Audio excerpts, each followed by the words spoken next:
What is up, everybody? Welcome to the OFB Network.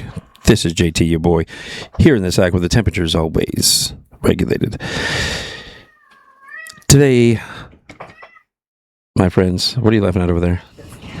Oh, she's laughing at Carlos the cat, with Carlos with a K. He may be gay, but there's nothing wrong with that. Today, we were going to talk a little bit about the financial crisis of 2008, because I hear a lot of people talking about the bankers, wanting to string up the bankers and wanting to, execute the bankers and bankers, and they're not wrong. The bankers are the bankers. When I used to work at the bank, I had people calling and be like, "Y'all stealing my money," and I used to tell them, we want to tell them, I mean, yeah, you're right, but not in the way you think. We're not doing the math wrong. We're just stealing in other ways. But the 2008 housing collapse, financial crisis, everybody thinks it was all the bankers, and it was to a certain extent. But they forget about the precursor to that, or what caused that, because anybody and everybody can only operate within the parameters of the law. So what happens with that case in particular, in the 90s, you had old Mr. Bill Clinton who wanted votes, want to get reelected. So what does he do? He says, you know what? I'm going to make it to where people can afford houses. That's the part of the American dream, owning a stake, And on the surface, you say, okay, that's good. But he goes and they change the wording. And this is very important because they do it now all the time, or they've always done it. They change the wording. Instead of having good credit and bad credit, they change it to subprime. So instead of having bad credit, you have a subprime credit score. Now, why would they do that? Because it doesn't sound so mean. That's why. And nobody knows what the hell that means also. So they campaign under the guys that they're going to get people, into houses, people who, frankly, the bank wouldn't give a loan to begin with. So they pass this law, changing things, calling it subprime, and they present it to the banks. They come to the banks. The banks still don't want to do it. The banks are like, no, we can't give these people these loans because, it's a risk. The bank its whole job is to, risk assessment, risk reward. Is this going to have a return on investment? So they said, no, it's too big of a risk. So then they go and they do something else. They guarantee it. They do, what was it named? It's not Freddie Mac, Fannie Mae, and I think something else. But they create this government entity, this private government entity somehow, that will guarantee the loans.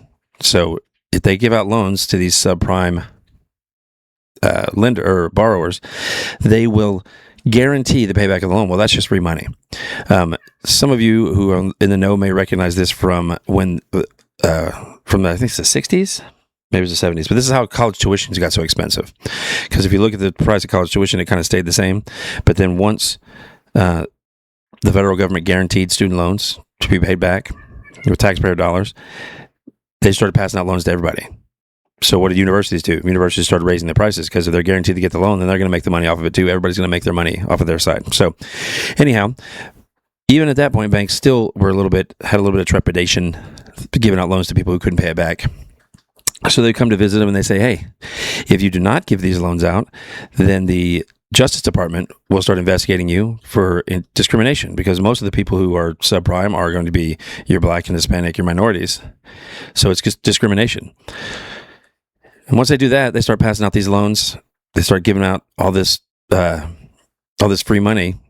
It just snowballs into what we had. And so that's where it started. Like, everybody wants to blame the banks, which the banks are very heavily to blame, because what they did after that was they packaged them together and they did this magic with they made them from they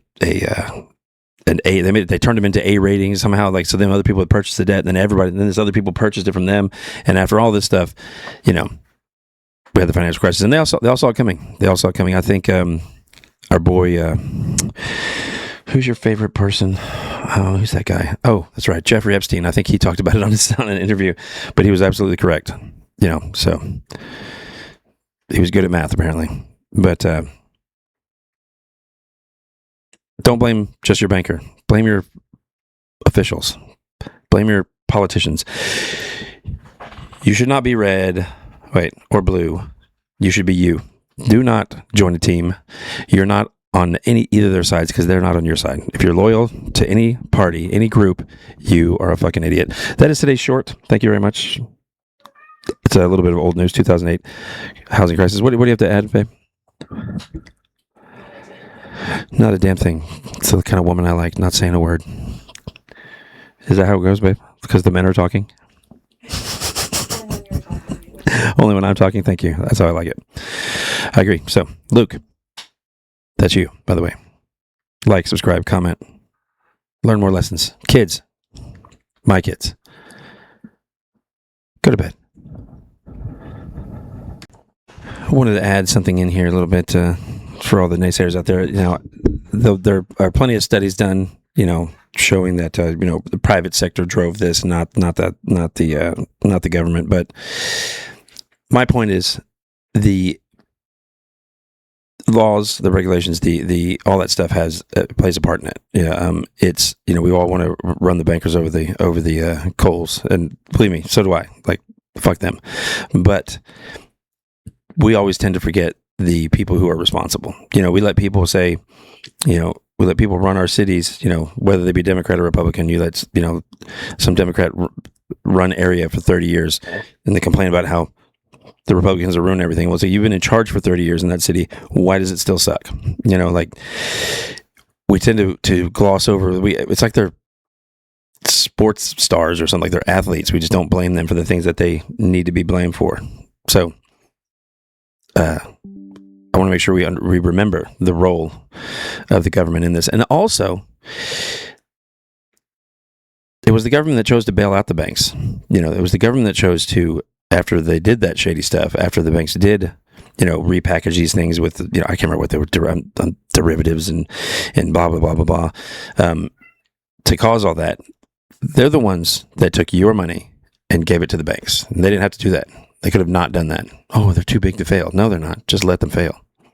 So while you may have lost your retirement or your pension or your house may have, the value of your house may have tanked, they got all this money.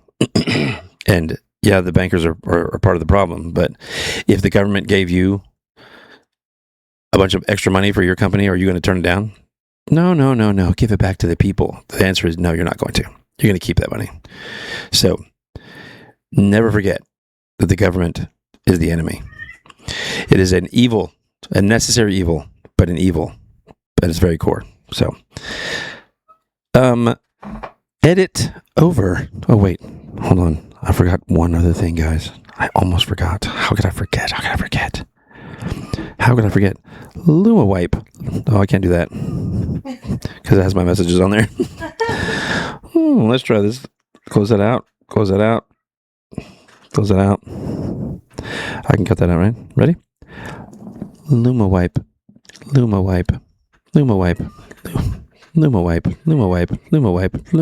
Okay, I'm done. Bye-bye.